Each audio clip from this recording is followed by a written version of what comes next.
इस समय हम मौजूद हैं अयोध्या धाम के श्री निर्मल शास्त्री जी महाराज जी के साथ में। और ये दिगंबर अखाड़ा से जुड़े हुए हैं। आज हम चर्चा करेंगे जो हिंदुत्व का एक मुद्दा इस समय बहुत जोर शोर से चल रहा है और लगातार बांग्लादेश में जिस तरीके के हालात हैं उन सब मुद्दों पर आज हम चर्चा करेंगे और बात करेंगे कि जो वर्तमान हालात हैं उनको लेकर जो भारत का हिंदू है वो आखिर किस ओर और क्या सोचता है। सबसे पहले तो बहुत बहुत स्वागत है सर आपका। धन्यवाद। जय श्री राम। आप दिगंबर अखाड़ा से जुड़े हुए हैं, कैसे, थोड़ा सा परिचय। मेरा नाम निर्मल शास्त्री है और मैं पूज्य हमारे गुरुदेव भगवान पूज्यपाद पतास्मरणीय पूज्य रामचंद्र परमहंस जी महाराज, जिनके श्री चरणों की सेवा हमको लगातार मिली है और उनके चरणों की कृपा है और उनकी कृपा से ही आज पूरे भारतवर्ष में जाने जाते हैं महाराज जी। आपने जो संकल्प लिया है वो संकल्प भी लोगों को जानना चाहिए। आपने संपूर्ण उत्तर प्रदेश के समस्त जिला मुख्यालयों पर जो ये श्री राम कथा अमृत महोत्सव का संकल्प लिया है और जिनमें लगभग 30 जनपद आप संपूर्ण भी कर चुके हैं।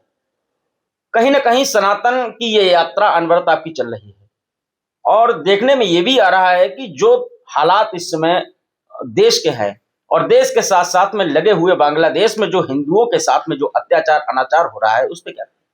एक ही बात कहेंगे कि एक तो जो सनातन की यात्रा चल रही है उसका उद्देश्य है कि संपूर्ण जनमानस को एक करना, जो हमारा सनातनी है। वास्तव में सनातन ही धर्म है, बाकी तो सब पंथ हैं। धर्म केवल सनातन है और धर्म की स्थिति में अगर आप जाएंगे तो चाहे वो जो भी हो सब सनातनी हैं। जो भी यहाँ के निवासी हैं भारत के वो सब सनातनी ही हैं, अथवा भारत से जो बाहर गए हैं वो भी कहीं ना कहीं सनातन के ही उपज हैं, लेकिन आगे जाकर के वो कहीं भिन्न भिन्न मतों में भिन्न भिन्न पंथों में परिवर्तित हो गए हैं।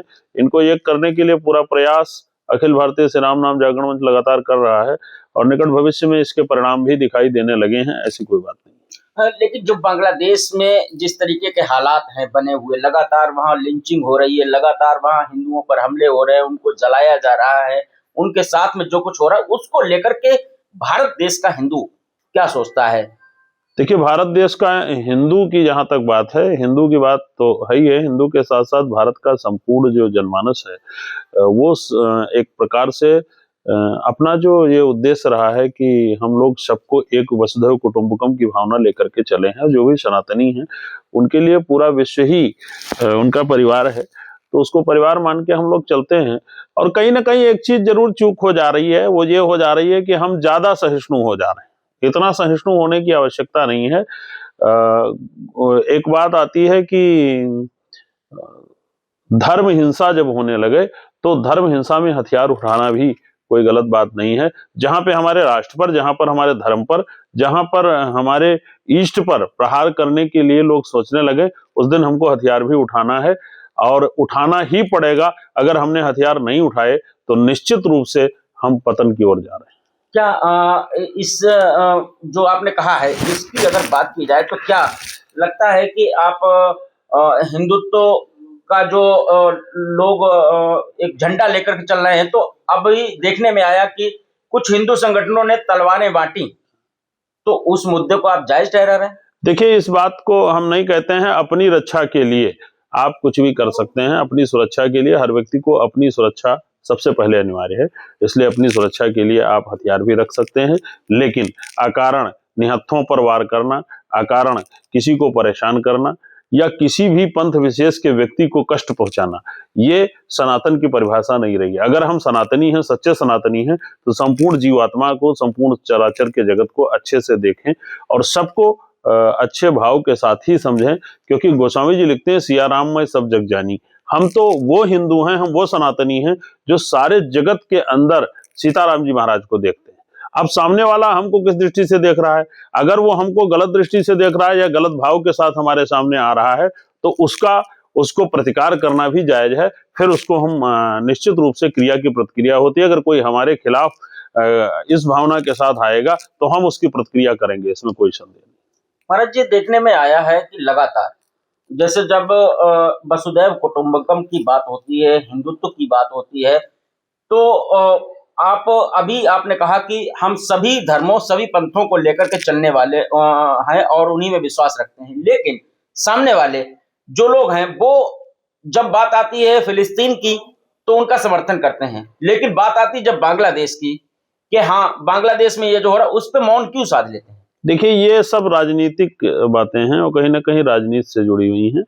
ये लोग अपनी धर्म की आड़ में रोटी सेकना चाहते हैं, लेकिन एक बात हम आपसे बताना चाहेंगे कि सनातनी जग गया है, हिंदू जग गया है। वो दिन दूर नहीं जब सनातन का पताका पूरे विश्व में फहराएगा और भारत विश्व गुरु था, विश्व गुरु है और विश्व गुरु ही रहेगा। इसके लिए संपूर्ण सनातनी एक छत के नीचे एक हो रहे हैं और निकट भविष्य में इसके दूरगामी परिणाम आपको देखने को मिलेंगे। तो ये आप ये मानते हैं कि ये अब इस समय पहले का हिंदू और अब का हिंदू मतलब हिंदू जाग चुका है और जो बांग्लादेश में जो क्रिया हो रही उसकी प्रतिक्रिया के रूप में जो यहाँ पर लगातार देख रहे हैं आप, अनशन भी हो रहे हैं, लगातार उनके प्रदर्शन भी किए जा रहे हैं, लेकिन सरकार फिर भी मौन धारण किए हुए। देखिए, सरकार की अपनी क्या मजबूरी है, हम सरकार के बारे में नहीं जानते हैं। सरकार की स्थिति सरकार जाने। सरकार ना तो हम सरकार में हैं, ना सरकार के बारे में कोई कमेंट कर सकते हैं। लेकिन एक बात हम जरूर कहेंगे कि सनातनी जगह है और सरकार क्या पूरे विश्व को सनातनी का सम्मान करना पड़ेगा, क्योंकि सनातनी एक हो रहा है। और देख लीजिए, करोड़ों करोड़ों की संख्या में अभी आपने देखा होगा कि पश्चिम बंगाल में करीब करीब 15 से 20 लाख लोगों ने एक साथ हनुमान चालीसा का पाठ किया, एक साथ एक छत के नीचे इकट्ठा हुए। आज जब भी सनातनी का आह्वान किया जाता है, करोड़ों करोड़ों लाखों लाखों सनातनी एक साथ रोड पे निकल पड़ते हैं। ये सनातन के जगने का ही परिणाम है और सनातन जगा है। सोते हुए शेर को अगर बार बार जगाने की कोशिश दूसरे संप्रदाय अथवा दूसरे वर्ग विशेष के लोग करेंगे तो ये आप ना भूलें कि शेर जब जगेगा तो छोड़ेगा किसी को नहीं।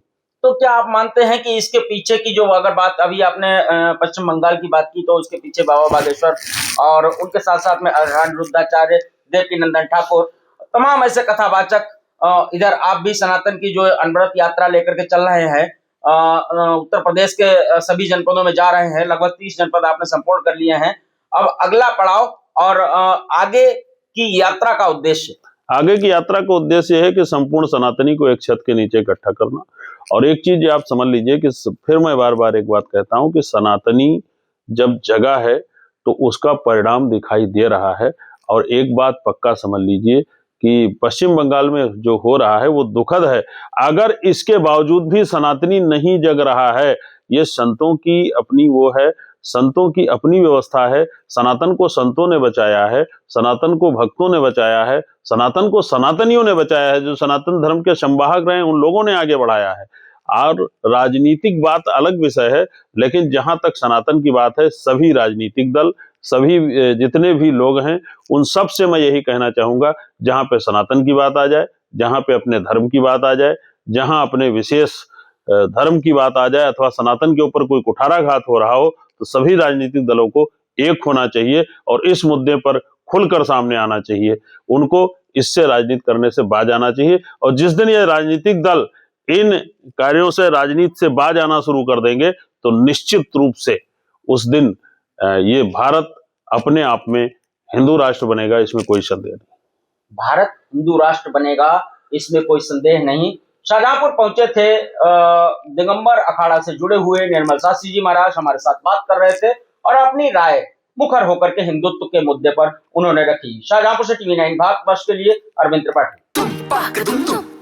अरे श्रीमती जी, कुछ तो सस्ता लो, बचत करो। नहीं श्रीमान जी, सब बढ़िया लो, रहने दीजिए। इसमें क्या खास बात है? थोड़े में ज्यादा स्वाद, यही तो है इसकी खास बात। वाह मामा, क्या स्वाद है। अरे मेरे राजा, सबका राजा और प्योर